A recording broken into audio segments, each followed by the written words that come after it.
Good Morning San Antonio starts right now. A man is in trouble with the law after police say a 1-year-old ate an edible infused with one of the chemicals found in marijuana. You'll be surprised how close some of them look to actual food. It was in San Antonio for 6 weeks for scheduled maintenance, not because of a fuel tank repair. 13 dead, 9 still missing after a UPS plane crash in Louisville. We spoke to a former chief inspector who says it's too soon to blame the maintenance crew. And we are fairly calm. It is going to be the definition of a weather whiplash this weekend. We're talking a 50-degree temperature drop from this afternoon to Monday morning. Details soon.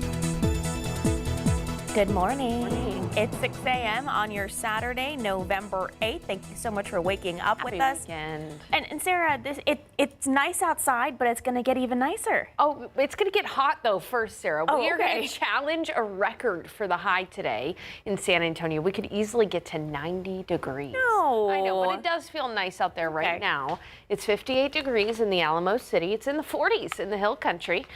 57 in New Braunfels and 53 in Seguin. Just a little bit warmer than average this morning. But as we take a look across the nation, you can see there's a colder core of air there working its way down through the Rockies. Here's our cold front working its way through the panhandle of Texas right now. For the high temperature today, in San Antonio, it's going to be 90 degrees. We're going to be one of the hottest places across the nation.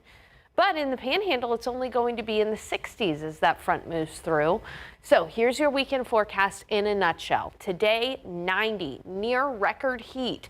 That front moves through overnight, and then a big temperature difference. Highs tomorrow only in the 60s, but the big thing to keep in mind is that fire danger is going to be high because it's going to be so gosh darn windy. We're going to see wind gusts of up to 40 miles per hour. And by Monday morning, we'll be waking up in the 30s, our coldest morning since February. The cooler weather short-lived, though. I'll be back to give you more in-depth look at the forecast coming up in just a bit. Sarah, thank you. A family says they know the suspect of a woman killed in an attempted murder-suicide case. Valine Thaez died on Monday in what San Antonio police called an attempted murder-suicide. The medical examiner ruled her death a homicide, and the SAPD arrested 50-year-old Jose Mesa for her murder. Court records say another woman, who identified as Mesa's wife, made the call. When officers arrived, she was already inside the room and holding him. He allegedly shot himself in the arm after cutting and killing Valine. The affidavit says Valine was having an affair with Mesa, but her daughters say he always told them he was divorced. It's just crazy to me how he could just change an instant and take our mom from us when he knows that we needed her. So Jose Mesa was taken to the hospital on Monday for his injuries, and he is in custody. He has not been released on bond. Well, a 1-year-old girl is recovering after accidentally eating something meant for grown-ups. San Antonio police say somehow she got her hands on edibles laced with chemicals that you'd usually find in marijuana. Our Katrina Weber shows us how that led to a man's arrest and how easy it might be to confuse edibles with food. Inside this downtown hospital, San Antonio police began investigating something that started in a home and left a 1-year-old girl needing medical attention. They arrested 22-year-old Jacob Carranza after he brought the baby there early Thursday morning. Police say she had eaten what's known as an edible, an item laced with a drug found in marijuana. Mellow Monkey. Jackie Walgie sells an assortment of edibles at her Mellow Monkey shop, but says she'd never dream of leaving them or even other things like prescription drugs within reach of a child. If a doctor prescribes you something to take home, it's now your responsibility as the parent to make sure that it's not down where they can reach it. Still, Walgie admits some items could be tough for a child to resist. It's unclear what kind of edible the baby ate, but even some of these store-bought ones look a lot like food, everything from pastry to candy. Can you even tell the difference? The only difference that you see here is that it's got the THC. She goes out of her way to avoid selling items with packaging that looks like other products. Police are still trying to figure out how the child in Carranza's care got her hands on the edible, but doctors were able to stabilize her. If somebody ingested, say, one of the rings, what kind of effect? I mean, it's going to make them very lethargic, and especially kids very confused. There's no confusion in the charge against Carranza. It's injury to a child. Katrina Weber, KSAT 12 News. Meanwhile, no jail time for this San Antonio father accused of causing the death of his 8-month-old baby back in 2023. Alejandro Martinez has been sentenced to 8 years deferred education, and if he complies with all the judge's restrictions, the charge can get removed from his record after 8 years. Martinez was charged with aggravated assault with a deadly weapon after his baby died. Investigators said he and the baby's mother had been arguing when a gun went off and struck the baby and the mother. The child died, and the mother was also charged in this incident. She's scheduled to appear in court next week. The UPS plane that crashed in Louisville, Kentucky Tuesday, killing all 3 crew members and at least 10 people on the ground, was recently here in San Antonio for maintenance. So we spoke to the former chief inspector for that firm, ST Engineering. He cautioned against assigning blame for the deadly accident so soon. So Jeff Coates worked in aviation for 39 years before retiring last year. His last decade on the job was spent working on the MD-11 exclusively. He said news reports claiming the plane was grounded in San Antonio for major fuel tank repairs are inaccurate. That is not correct. It was in San Antonio for a scheduled maintenance visit. So Coates added these maintenance visits, or C-checks, happen every 2 years. The National Transportation Safety Board will spend at least the next year investigating why the plane's left engine separated from the wing on takeoff. So are you flying out or waiting for someone to fly in? More than 750 flights canceled across the country today because of the government shutdown. It's not as bad here in San Antonio as it is in other parts of the country, but there is a domino effect at play. So as of this morning, 2 flights scheduled are canceled to and from Atlanta. The FAA is telling everyone to keep checking their airlines' websites to make sure their flights are not affected. It is 6:07 and 58 degrees this weekend, and next, Six Flags is saying thank you to first responders with free admission plus a free guest ticket. How to claim yours and enjoy the fun. If someone collapsed right in front of you, would you know how to save them? We'll share the story of 12-year-old Bianca, who survived cardiac arrest thanks to CPR, plus how you can learn this life-saving skill. All right, we're starting to see the first light of the day here. Saturday. Today is going to be hot. You're going to want the short sleeves, but by Monday morning, you'll be busting out the winter coat. I've got details coming up. All right, if someone went into cardiac arrest right in front of you, would you know how to save them? 12-year-old Bianca Jimenez is alive because her school nurse knew CPR when Bianca went into cardiac arrest in May. So we caught up with them 3 days ago as Bianca was honored by the American Heart Association, whose big annual walk is happening today at 7 a.m. The big message: learn CPR. Our Courtney Friedman was able to get trained and shows us how easy it is to save a life. My name is Jordan Campos. They like to call me the CPR guru. Show me how to do it. Okay. So, like I said, 2 easy steps. Call 911 and push hard and fast in the center of the chest. So you're going to interlace your fingers and keep your arms nice and straight. Okay. The pressure that you're applying is not coming from your muscles. We're not bending our arms and pushing. We're leaning into the chest and applying as much pressure as we can that way. Like body weight. Exactly. So you're going to take the heel of your palm and place it in the center of the chest. Okay. I like to take my dominant hand and place it on top, but it really doesn't matter. It's whatever's comfortable for you. And you're going to put it in the center of the chest here, and we're going to start to push. The rate that we're pressing is 100 to 120 beats per minute. Most people think of the song Staying Alive. Yes. Some of our younger viewers might want to listen to Baby Shark while they're doing it. Stop. Yeah. Okay, I've got a 4-year-old, so Baby Shark there is you go. closer You in can my sing mind it. than Staying Alive. Yeah, there you go. Let's you give it a shot. All right, so dominant hand here. There you go.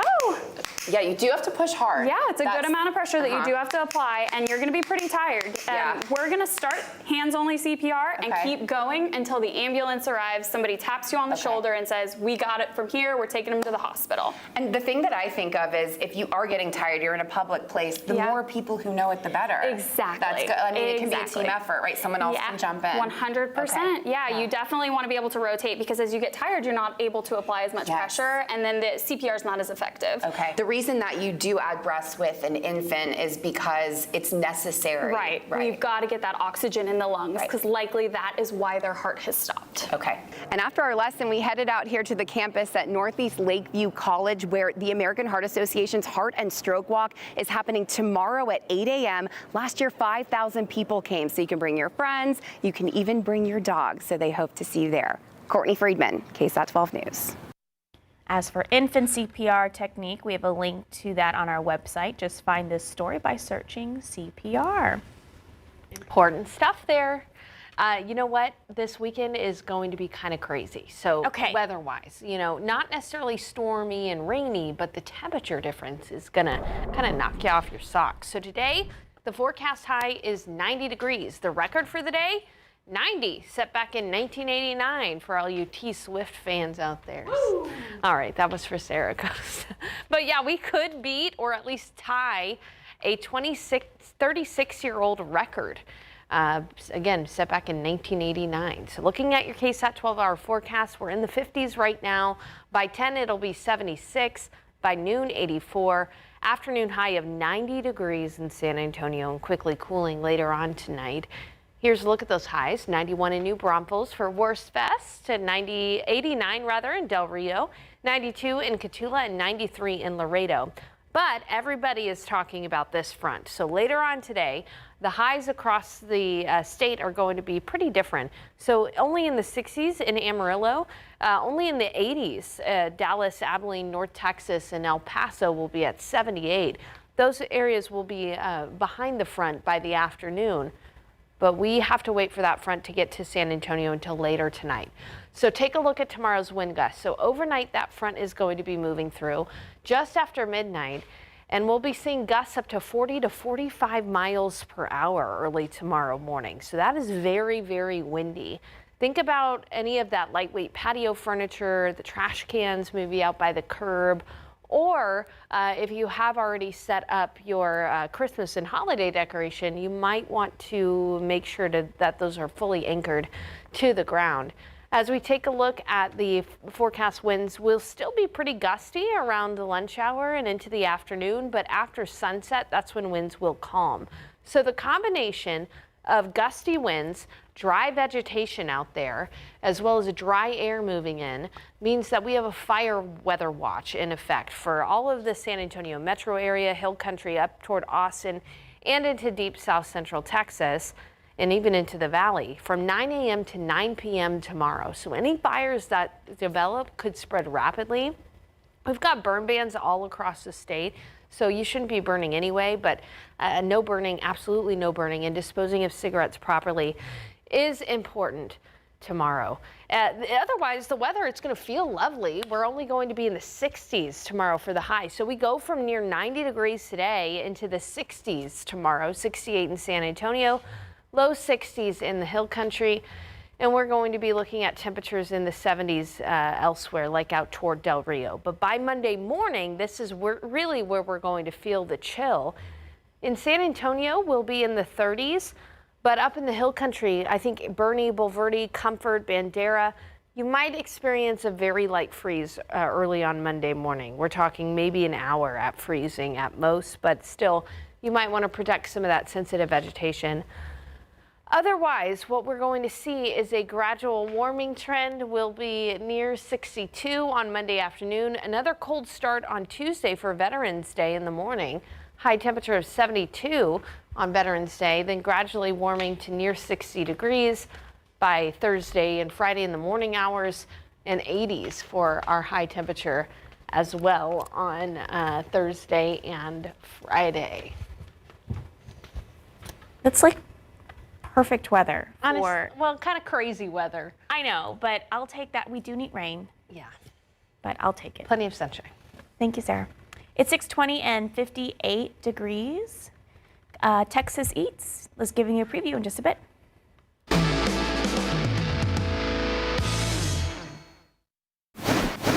Oh, that's hot, bro.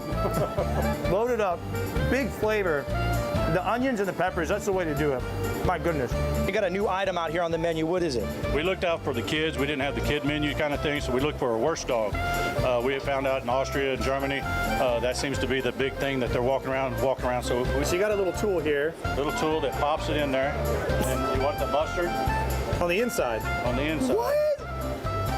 And then you add your sausage in there, a hot dog, and there you go. I'm gonna let you try this one out. This looks like a little shoe. Look at this, like a little sandal. I like this thing. What do you think about it? Are you gonna host the show now? I'll host the show. I'll let you try it. All right, here we go. This is amazing.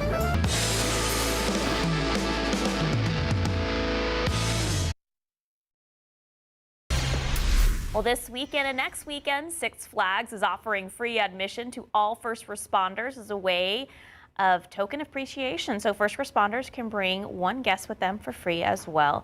Free tickets must be redeemed at guest relations with a valid work ID.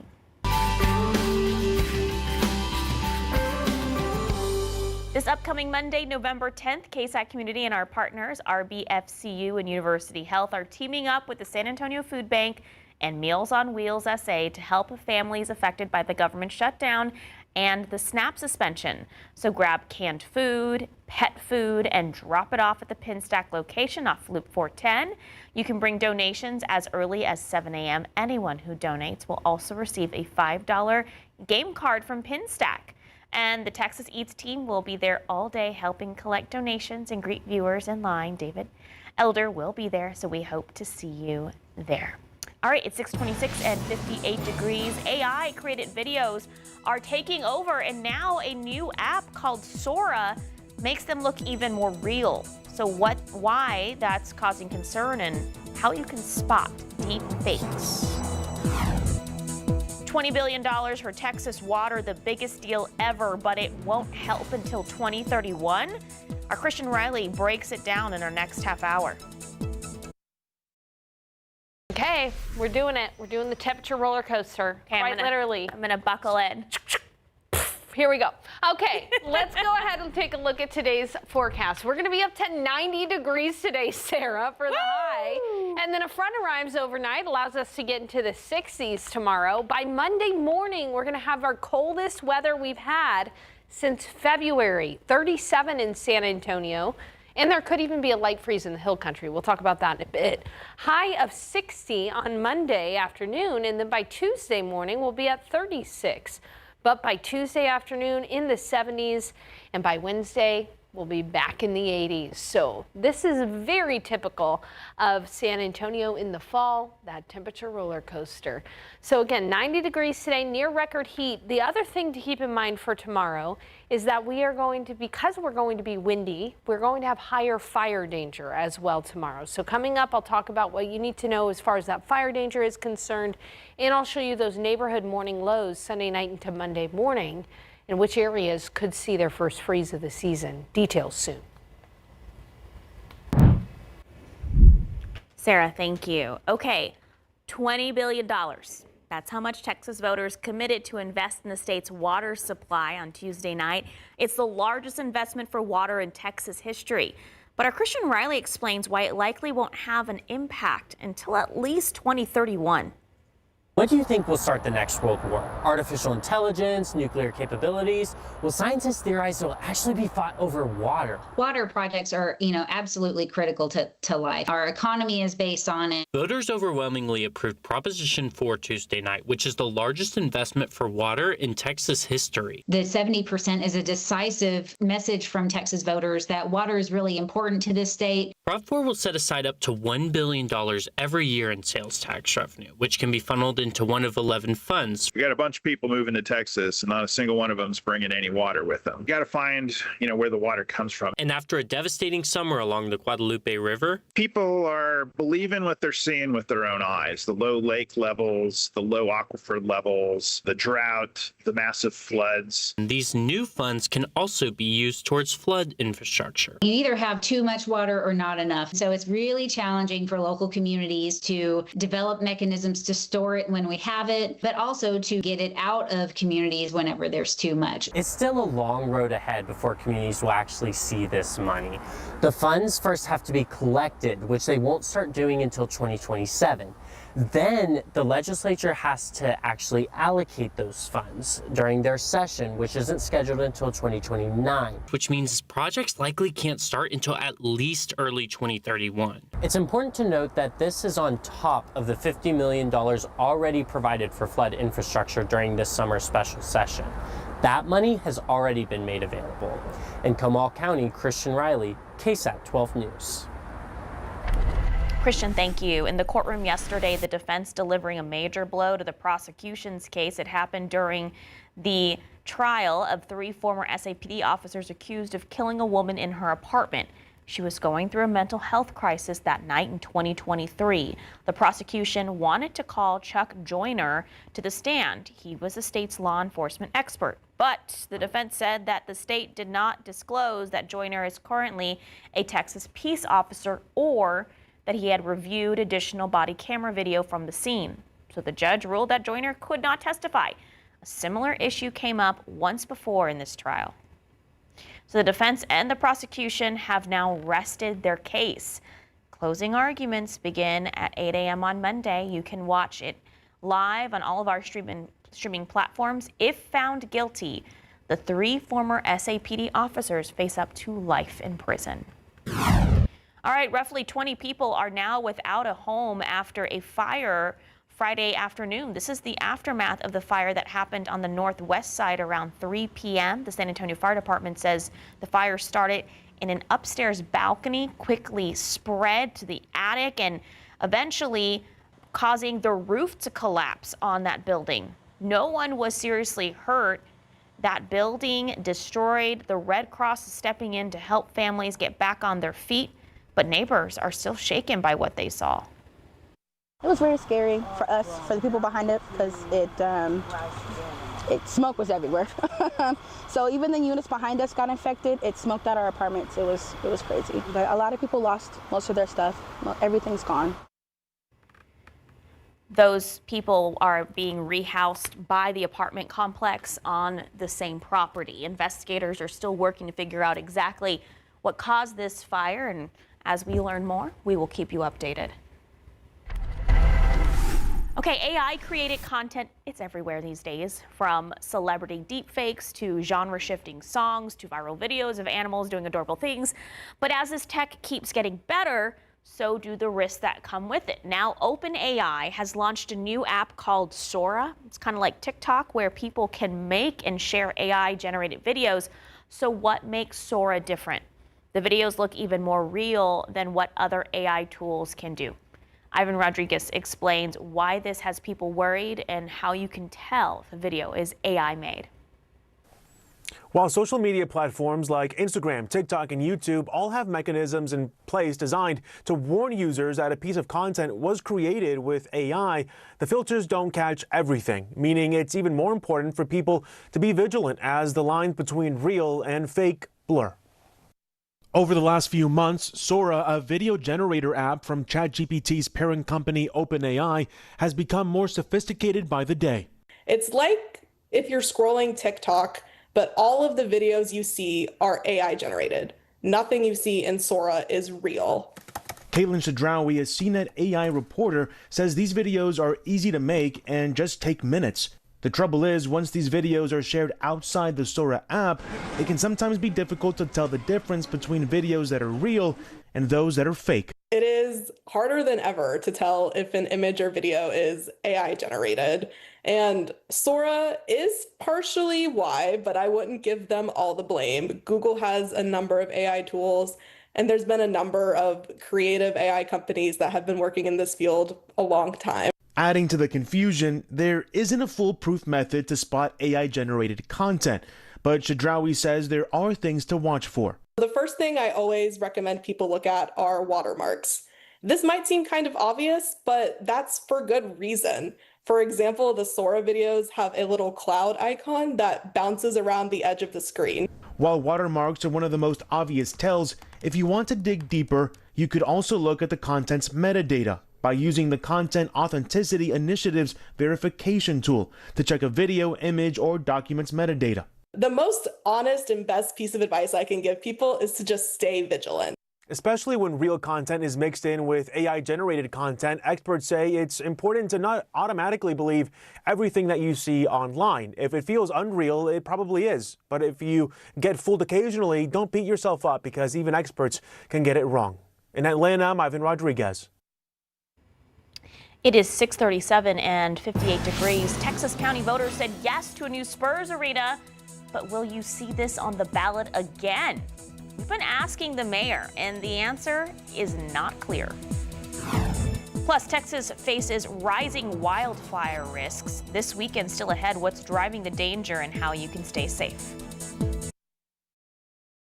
Beautiful sunrise out there. You can see first light of the day looking amazing, not a cloud in the sky. It's going to be hot, though, this afternoon, but you're going to want to rustle through your wardrobe because quick change. Temperatures are going to be in the 30s by Monday morning. Details coming up.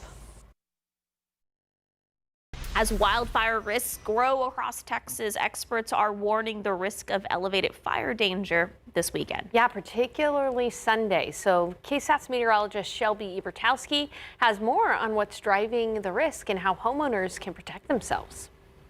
People are the #1 cause of wildfire in the state. And so when you move people in an area where there is a lot more vegetation, that chance is just going to increase. Deja Petresco works for the Texas A&M Forest Service and wants homeowners to take action against wildfires. The most influential part of the defensible space is that first 5 feet from your home to 5 feet out. So that includes things like the vegetation around your home. Recent drought conditions and early freezes have continued to dry out vegetation, making fires easier to ignite and spread. We're expecting when we have these high fire weather danger days that the probability of an ignition, if it did happen, to create a fire just because our fuels are under a condition that is conducive to burning. The Texas A&M Forest Service monitors fire danger and works closely with local officials to prepare and respond accordingly. And as wildfire risks rise, there are simple steps you can take to protect your home. Clear the first 5 feet around your house. Make sure you trim back all of the trees and dry brush, especially if you have those trees hanging over the roofs. Absolutely. I think this one's important too. Avoiding using heavy equipment on high fire dangers, especially the equipment that creates sparks.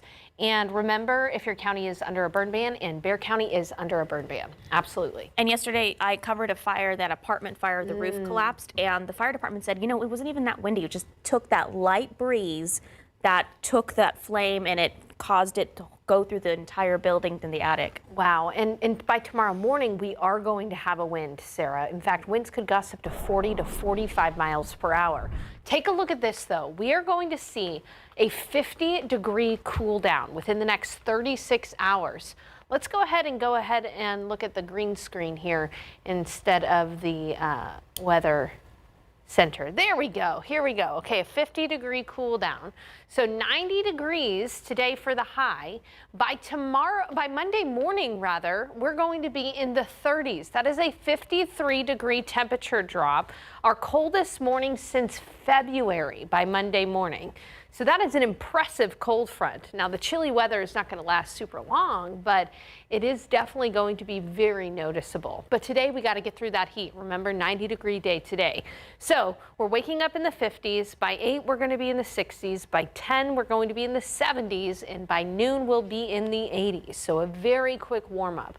And by 3 or 4 o'clock, that's when we'll hit our high temperature for the day, 90 degrees. Kind of what you see is what you get, though. There's not going to be a heat index value. It's going to be pleasantly dry. So if you find some shade, you'll be fine. And temperatures will fall into the 70s by 7 o'clock. So really nice evening for us. It'll be 90 in Bulverde, 91 in Hondo, 91 in Converse, 91 in Floresville. It'll be 89 in Uvalde and upper 80s in the hill country. But that colder air is sitting to our north. Here's a look at the highs across the state. It's only going to be near 80 degrees in Dallas and Abilene, but in the 60s in Amarillo. So that front is not going to move through until overnight tonight. And the very first thing you'll notice with that front are the winds. Winds are going to start to kick up overnight. By 1 o'clock, 2 o'clock, we'll already see wind gusts of up to 30 miles per hour.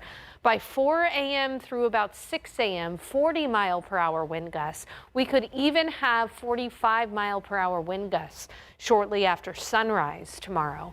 So as you're traveling tomorrow morning, especially if you're taking east to west roads, you're going to want to watch out because that wind's going to come from the north. And so you'll be holding on to that steering wheel a little bit harder. I think you'll probably feel some of these wind gusts up to 45 miles per hour. And also watch out for high profile vehicles, tractor trailers, those kinds of things. Just make sure to give yourself plenty of space there. And then by the afternoon, we're still going to see a few gusts up to 30, 35 miles per hour. It really isn't until after sunset that we start to see the winds calm down. So we are going to be very windy tomorrow, particularly in the morning, and we're going to be very dry. Relative humidity values in the teens during the day tomorrow. That is very low. That means dry air, gusty winds. That is why we have that fire danger tomorrow. Fire weather watch in effect for all of the San Antonio to Austin metro area, up into the hill country, through South Texas, down to the Rio Grande Valley. From 9 a.m. to 9 p.m. tomorrow, any fires that develop could spread rapidly. So absolutely avoid any kind of burning. Disposing of cigarettes properly is very important. That fire weather watch again tomorrow. But it is going to feel lovely outside, a high temperature of only 68 during the day tomorrow, and in the low 60s in the hill country. And then by Monday morning, as I mentioned, our coldest morning since February will be above freezing in San Antonio. But I do think there will be a light freeze on Monday morning for areas closer to Boerne, Bulverde, Bandera, Comfort, and Kerrville. For just about an hour or so, you could briefly dip to freezing. So take that and do with it what you will. There's some vegetation that might need to be covered for those in the hill country. But this cold snap will be short-lived. Our mornings are going to be back into the 50s and even back near 60 degrees by Thursday morning. And unfortunately, there is absolutely no rain with this front. So the weather will be a welcome change for those who like the cooler weather. But for all of us, we're still wishing for more rain. Sarah. Oh, absolutely. All right. Thank you, Sarah. 6:50, 58 degrees. Here's a look at what's coming up on Good Morning America. And good morning to you on this Saturday. Coming up here on GMA, travel chaos. Airlines slash 1,000 flights after an emergency FAA order. The air traffic control system in turmoil on day 39 of the government shutdown. All of it happening just before the Thanksgiving travel rush. Is their end in sight? Also this morning, the mother of a missing 9-year-old in California arrested on unrelated charges while the search goes on for her daughter. What we're learning about the investigation now. Plus, food prices are soaring and household debt is reaching a record high. We have some important tips on how to save on groceries. And it is week 11 of college football. ESPN's Desmond Howard joins us live to break it all down. That and so much more coming up on GMA. We'll see you soon.